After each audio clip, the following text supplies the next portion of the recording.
I'm also excited to introduce to you tonight one of my favorite authors. In fact, I believe he's the only author I had on my show both before I read his book and then again after I read his book, because I thought it was that amazing. I want to introduce the author of New York Times best-selling books, Bonhoeffer and Amazing Grace, Eric Metaxas.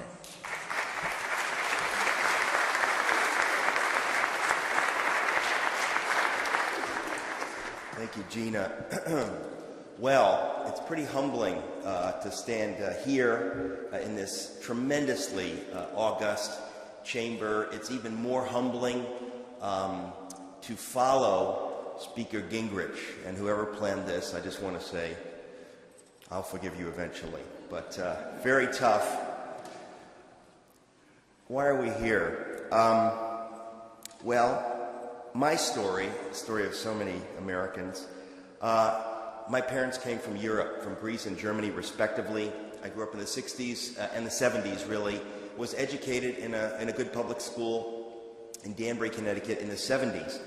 But what's interesting to me is that my generation and all the generations subsequently didn't learn some of the things that you really need to know to be an American. It seems clear to me that my generation was never told that George Washington was a great man. We all knew he was sort of a cartoon figure, larger-than-life figure, somehow figured into President's Day car sales. But to really know who he was and to know the stories that Speaker Gingrich just shared with us, it seems to me that every generation of Americans must know those stories. There's something scandalous in not knowing those stories because those things actually happened.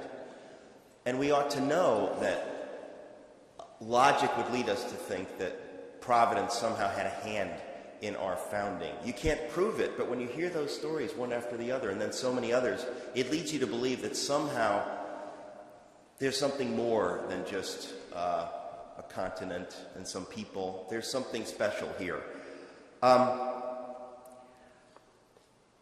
I'm not here to plug a book. That would be unseemly in a venue like this, and I didn't even bring a copy, just so you understand.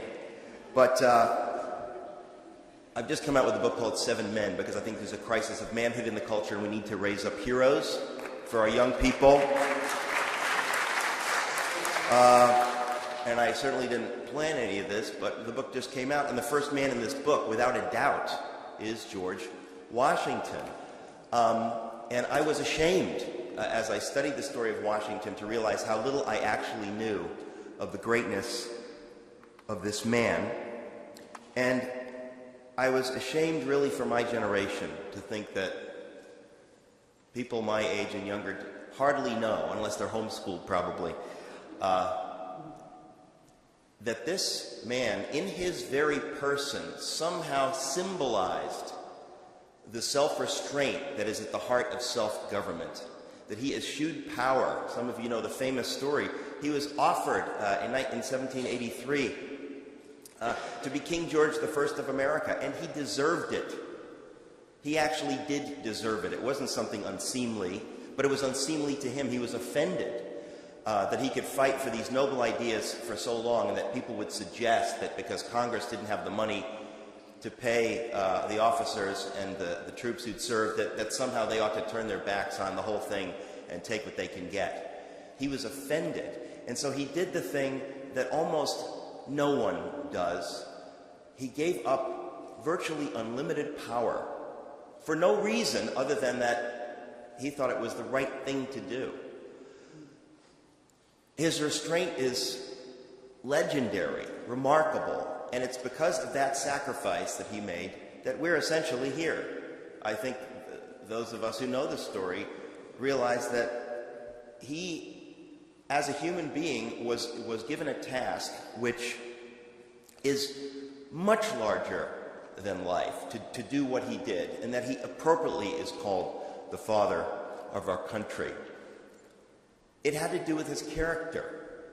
But as I say, since the 60s, in my generation, we've sneered at things like character. We sneer at corny paintings like this. we don't really go for realism so much anymore, or corny things like prayer or God or providence or heroes. Heroes have fallen out of favor. We look for the worm in every apple, for the steroid in the slugger and the sprinter. We don't really take that seriously, that there could be anyone, men especially, who might be great and worthy of our emulation.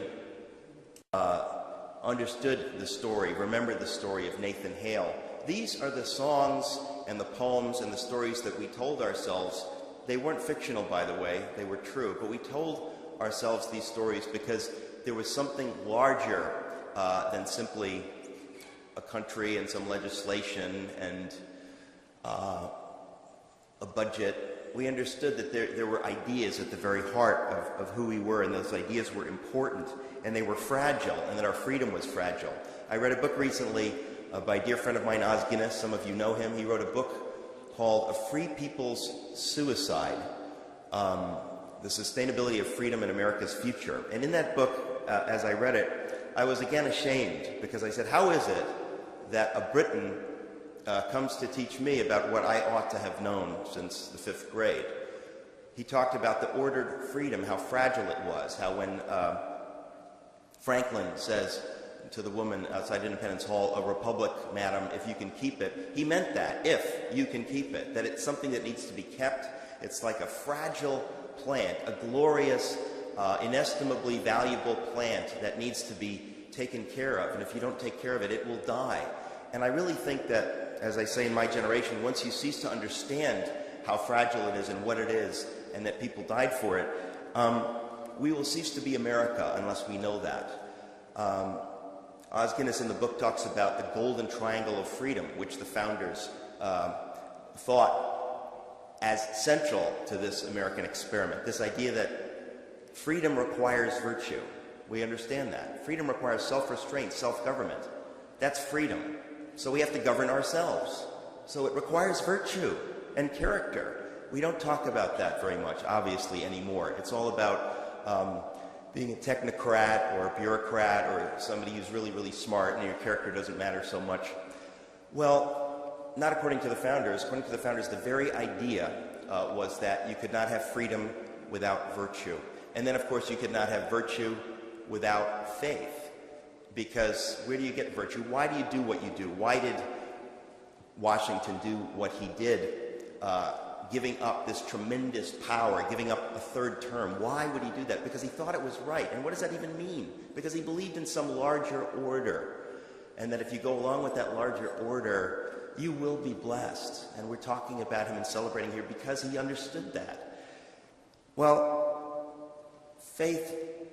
freedom requires virtue, virtue requires faith, and then faith in turn requires freedom. This is the golden triangle of which the founders spoke. And the idea is that faith requiring freedom is the piece that we're beginning to miss. I want to say that what all the founders understood was that this idea of religious liberty was at the very heart of the American experiment, and that if you don't have a free market of ideas, of religious ideas, the whole thing comes apart. Once religious freedom begins to be threatened, we're in trouble. And religious freedom is right now being threatened. The HHS mandate, the legal redefinition of marriage are ultimately not about contraception and sexuality. Mainly, these are issues of religious freedom. And nobody seems to be talking about this anywhere on any of the news networks. And this is at the very heart of freedom in America. It's being threatened. To have religious freedom threatened in America, it's no different than having the free market threatened. We understand that if we become, if our economy slows to the point that we become a European socialist state, we understand that we can no longer really be America. We can be America in name only. But similarly, if we lose religious freedom, if a secular orthodoxy rises and begins to force people of faith to keep their faith in the shadows, just in that building on Sunday morning, but once you come out, you have to bow to the secular orthodoxy. Once that happens, you understand that we can no longer be America. The America bequeathed to us by the founders is an America where we have that kind of religious freedom and where you're able to exercise your religious freedom. Hearing the prayers of George Washington read here by this delightful little girl, you almost want to say, did Didn't Washington know about the separation of church and state? What's he thinking? You know, of course, he died before Jefferson wrote the letter to the Danbury Baptists, so how could he possibly know about it? But think about that. Think about that. This was normative. And I will simply close by saying that robust faith is normative for America. It doesn't mean that everyone must have faith, but if we do not have robust expressions of faith and the great freedom, as Washington did, to feel no fear as being the person that he was, no fear of expressing his faith, we mustn't do that. To know that not only ought you feel free to do that, you ought to do that. Without that kind of faith, you cannot have the virtue and the self-government and the self-restraint that will give us great men and women and that will give us the nation which we are so honored to live in these days. So let me say that religious freedom is at the heart of America, and I'm just so honored to be here this evening in this tremendous place. The Lord bless you.